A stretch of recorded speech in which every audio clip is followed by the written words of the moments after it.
بسم اللہ الرحمن الرحیم۔ السلام علیکم۔ پاکستان تحریک انصاف کی ایک اور وکٹ گر گئی، اور یہ وکٹ بھی پہلے کی طرح ہی گری ہے کہ ان کا بھی سافٹ ویئر اپڈیٹ ہوا ہے اور انہوں نے بھی آ کر ڈائریکٹ پریس کانفرنس کری ہے، اور پریس کانفرنس کے اندر وہی روایتی معاملات، وہی روایتی الزامات، وہی روایتی چیزیں جو پہلے کے لوگوں نے کری، سیم اسی پیٹرن کے تحت انہوں نے بھی آ کے پریس کانفرنس کر دی۔ سب سے پہلے آپ کو ان کی پریس کانفرنس سنواتے ہیں، پھر اس کے بعد آگے بات کریں گے۔ جو ہماری ایک ڈیموکریٹک جمہوری جو ہماری سٹرگل ہونی چاہیے، اس سٹرگل سے ہٹ کے ہم ملک کو وائلنس کی سطح کے اوپر لے آئے، اور جو ہمارا مقصد تھا کہ ملک کو ہم نے قائد اعظم کا پاکستان بنانا ہے، وہ قائد اعظم کے پاکستان سے ہم دور ہٹ گئے۔ 9 اپریل کو 2022 کو ووٹ آف نو کانفیڈنس ہو جاتا ہے۔ ووٹ آف نو کانفیڈنس ہوا، سیاسی گیمکس ہوتی ہیں، سیاست کے اندر گیمکس ہوتی ہیں۔ عمران خان صاحب نے بھی کی ہیں، اگر کسی اور نے بھی کی ہیں، تو انہوں نے نو کانفیڈنس ہوا آئینی طریقے سے، آئین میں موجود ہے کہ آپ کے پاس اگر اکثریت نہیں ہے تو آپ ووٹ آف نو کانفیڈنس سے آپ کو ہٹا دیا جائے گا۔ لیکن اس ووٹ آف نو کانفیڈنس کے بعد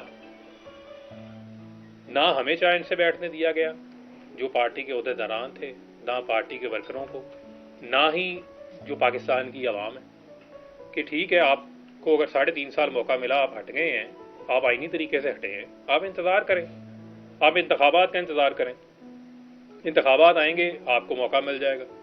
لیکن آپ نے جو راستہ اختیار کر لیا، وہ راستہ آپ نے جو ہے وہ پرامن مزاحمت کی بجائے جو ہے وہ آپ نے پرتشدد مزاحمت کا راستہ اختیار کر لیا۔ 9 اپریل کے بعد کیا جو آگے کا مرحلہ ہے، اس مرحلے میں آپ نے لوگوں کو کیا پیغام دیا کہ آپ سڑکوں پہ نکلیں، آپ روڈز بلاک کریں، آپ مزاحمت کریں، آپ وائلنس کریں، اور اس وائلنس کے نتیجے میں ایک مسلسل مائنڈ سیٹ، ایک پیغام دیا جاتا رہا، جہاں پر جو انوسینٹ لوگ تھے وہ کلٹ فالوئنگ کے اندر ان کے مائنڈز کو جو ہے وہ ان کو ہائی جیک کیا گیا، اور ان کے دماغ میں مسلسل جو ہے وہ ایک جذبات بھڑکائے جاتے رہے کہ پتہ نہیں جو پاکستان کے ادارے ہیں وہ آپ کے خلاف کام کر رہے ہیں، وہ آپ کو پتہ نہیں پالیٹکس جو ہے وہ نہیں جو ہے وہ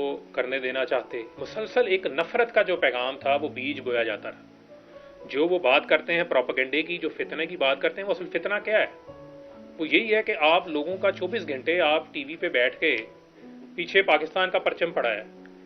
آپ لوگوں کو پاکستان کے اندر نوابزادہ نصر اللہ خان نے بھی تو پالیٹکس کی ہے نا۔ پاکستان کے اندر جو ہے بہت سارے لوگوں نے صبر کے ساتھ اپنے وقت کا، اپنی باری کا انتظار کیا ہے۔ آپ سے لوگ کیا ایکسپیکٹ کرتے ہیں؟ آپ کو سے لوگ یہ ایکسپیکٹ کرتے تھے کہ آپ انہیں لیڈ کریں، آپ انہیں پرامن جدوجہد کی طرف لے کے جائیں، اور پرامن جدوجہد کا نتیجہ تھا کہ آپ ان کو اپنی سپورٹ کو بیلٹ پہ لے کے جاتے۔ آپ بیلٹ کی بجائے آپ کہہ رہے تھے کہ بلٹ کا راستہ اختیار کر لیں، بیلٹ کی بجائے آپ یہ کہہ رہے تھے کہ آپ اپنے ہی اداروں کے اوپر چڑھ دوڑیں۔ اگر آپ نیلسن منڈیلا کی مثال دیتے ہیں، 28 سال اس نے جیل کاٹی ہے، تو نیلسن منڈیلا نے کیا جو ہے وہ لٹھا بردار فورسز بنا لی تھی؟ کیا آپ اپنی یوتھ کو یہ بتا رہے تھے کہ پٹرول پمپ بنا کے پٹرول پمپ جلاؤ؟ یا آپ پرامن طریقے سے اپنے پیغام کو اتنا سٹرونگ کرتے ہیں، آپ جمہوری انداز سے چیزوں کو لے کے چلتے ہیں کہ آپ اپنا الٹیمیٹ ٹارگٹ جو ہے وہ اچیو کر لیتے ہیں۔ لیکن 14 مارچ کو مثلا ایک وارنٹ آیا نا، ایک عدالت نے بلایا، اگر آپ کو پولیس گرفتار کرنے آ گئی ہے، واٹ ایور، آپ اس کی ڈیٹیل میں نہ جائیں، آپ نے بظاہر بیگ بھی تیار کیا ہوا ہے، لیکن ساتھ میں آپ یہ بھی چاہ رہے ہیں کہ باہر لوگ مزاحمت بھی کریں، اور اس مزاحمت کے نتیجے میں کتنے لوگ املاک کو نقصان پہنچا، کتنے لوگ زخمی ہوئے، کتنے معصوم لوگوں کا نقصان ہوا، کسی بھی سائڈ سے ہوا۔ لیکن لیڈرشپ کی کیا ذمہ داری تھی؟ لیڈرشپ کی ذمہ داری تھی تدبر دکھانا۔ لیڈرشپ کی ذمہ داری تھی، عمران خان صاحب کی ذمہ داری تھی کہ وہ تدبر دکھاتے۔ عمران خان صاحب کی یہ ذمہ داری تھی، وہ ذمہ داری کا مظاہرہ کرتے، لیکن ذمہ داری کا مظاہرہ نہیں کیا۔ ان کو یہ تھا کہ لوگ میرے لیے باہر لڑیں۔ آپ کو تو یہ بھی نہیں پتا ہوگا کہ باہر کس کا سر پھٹ گیا، کس کی ٹانگ ٹوٹ گئی، کس کے ساتھ کیا ہوا، لیکن آپ کے لیے لوگ لڑیں، آپ نے گرفتار نہیں ہونا۔ اب اگر آپ کہنے کا مقصد یہ ہے کہ پھر مسلسل پیغام دیتے رہے مجھے آج پکڑنے آ رہے ہیں، مجھے کل پکڑنے آ رہے ہیں، مجھے آج پکڑنے آ رہے ہیں، کل پکڑنے آ رہے ہیں، کیسز کی جو بھی صورتحال ہے، کورٹ آف لا تو موجود ہے نا پاکستان کے اندر، پاکستان کے اندر عدالتیں بھی موجود ہیں، انہی عدالتوں میں جو باقی اس وقت کی اپوزیشن تھی جب ہماری حکومت تھی، انہوں نے بھی انہی کورٹوں میں اپنے کیسز کا سامنا کیا ہے نا. ان کی ڈیٹیلز میں ہم نہیں جاتے، جیسا کیا ویسا کیا کیسے کیا، لیکن سامنا تو کیا نا. تو آپ کے پاس یہ راستہ تھا کہ آپ جب پاکستان ہے اس پاکستان میں آپ ڈنڈا اٹھا لیں. میں تو ڈنڈا اٹھانے کا مجھے تو آپ نے پیغام ہی نہیں دیا تھا، مجھے تو آپ نے یہ تربیت نہیں دی تھی. مجھے تو جس دن آپ نے کہا تھا ISF بنانی ہے تو آپ نے کہا تھا کہ اس وقت، اب میں نام نہیں لیتا تنظیم کا کیونکہ ان کو برا لگ جائے گا، کیونکہ بہت سارے لوگوں کو ابھی بھی بہت برا لگنا ہے، کیونکہ میں باتیں جو کر رہا ہوں وہ میں دل سے کر رہا ہوں اور یہ میرے جذبات ہیں، جو میری سوچ ہے اس کا میں اظہار کر رہا ہوں. تو آپ کہتے تھے کہ جی وہ فلانی تنظیم کے ساتھ جنہوں نے 14 نومبر والے دن مجھے پکڑا تھا پنجاب یونیورسٹی میں، آپ نے وہ کام نہیں کرنا جو وہ کرتے ہیں اداروں کے اندر. تو آپ بھی پھر وہی کام کروانا چاہ رہے تھے اپنی یوتھ سے بھی، اپنی ISF سے بھی، اپنے باقی لوگوں سے بھی.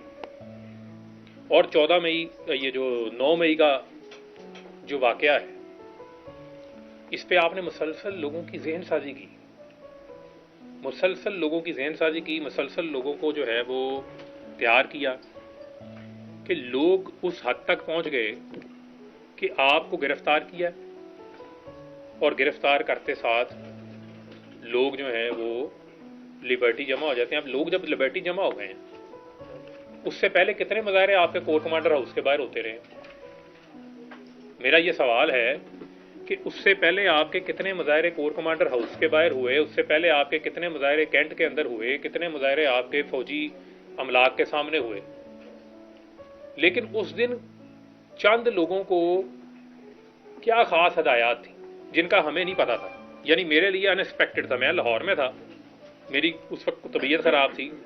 جب گرفتاری ہوئی مجھے میری وائف نے مجھے بتایا کہ خان صاحب گرفتار ہو گئے. میں اس وقت سویا ہوا تھا دوائی کھا کے. میں اس دن ان کے ساتھ اسلام آباد بھی نہیں گیا، عموماً میں ساتھ جاتا تھا پیشیوں میں ان کے ساتھ. اس نے مجھے اطلاع دی اور جب میں نے یہ دیکھا یہ حالات اس سطح کے اوپر کشیدہ ہو گئے، میں کسی بھی جگہ پہ نہیں گیا. میں ایون فیصل آباد بھی نہیں گیا. میرے حلقے میں اس وقت D ٹائپ پل کے اوپر احتجاج ہو رہا تھا، ٹھیک ہے، میرے حلقے کے لوگ وہاں پر جمع تھے، باقی جگہوں پہ ہو رہا تھا، لیکن میں کسی جگہ کے اوپر احتجاج میں نہیں گیا. اور جو کچھ اس دن ہوا، جس طریقے سے ہوا، یہ انتہائی افسوسناک تھا، یہ انتہائی کنڈیمنیبل تھا اور یہ پاکستان کی تاریخ کے اندر ایک سیاہ واقعے کے طور کے اوپر جو ہے اس کو یاد رکھا جائے گا. جو کل تک عمران خان کے سپاہی بنے ہوئے تھے، جو کہتے تھے کہ عمران خان کا ہر قدم قانونی ہے اور آئینی ہے، آج انہوں نے جو کہا وہ آپ نے سب نے سن لیا. اچھا، اس کے اوپر حماد اظہر کا ایک بہت ہی زبردست بیان سامنے آیا ہے. انہوں نے کہا کہ مجھ سے ایک بندے نے پریس کانفرنس کرنے کے بعد پیغام بھجوایا اور اس نے مجھے کہا کہ ایک ایک لفظ جو اس پریس کانفرنس کے اندر میں نے کہا وہ سب کا سب اوپر سے آیا تھا. ایک ایک لفظ جو میں نے کہا وہ سب کا سب جو تھا وہ ایک ایک لفظ کا رٹا لگوایا گیا تھا اور اس کے اندر ایک لفظ بھی جو ہے وہ حذف کرنے کی اجازت نہیں تھی اس کے اندر. اور جو تشدد اس نے بیان کرا اس کے بعد تو BJP میں بھی شمولیت جو ہے وہ سمجھ میں آ جائے. اب یہاں سے کیا پتہ چلتا ہے کہ لوگوں کو یہ بات سمجھ میں آ گئی ہے کہ یہ جو بھی ابھی پریس کانفرنسز ہو رہی ہیں، جتنی پریس کانفرنسز اس وقت ہو رہی ہیں، وہ سب کی سب جبری پریس کانفرنسز ہیں اور ان کے اندر کسی بھی طرح کا کوئی بھی لفظ حذف کرنے کی اجازت نہیں ہے. ایک ایک چیز اوپر سے رٹوائی جاتی ہے، ایک ایک چیز اوپر سے کروائی جاتی ہے اور اس کے بعد آگے پھر پریس کانفرنس ہوتی ہے. اور اگر آپ نے اس کے اندر ذرا سی بھی رتی برابر بھی کوئی اگر گنجائش چھوڑی یا آپ نے کوئی حذف کرا تو اس کا انجام جو ہے وہ پھر اس سے زیادہ خطرناک ہوگا. چینل ٹی وی کو سبسکرائب کرنا مت بھولیں، ویڈیو کو لائک کریں، شیئر کریں اور کمنٹ سیکشن میں اپنی قیمتی رائے سے ضرور آگاہ کریں.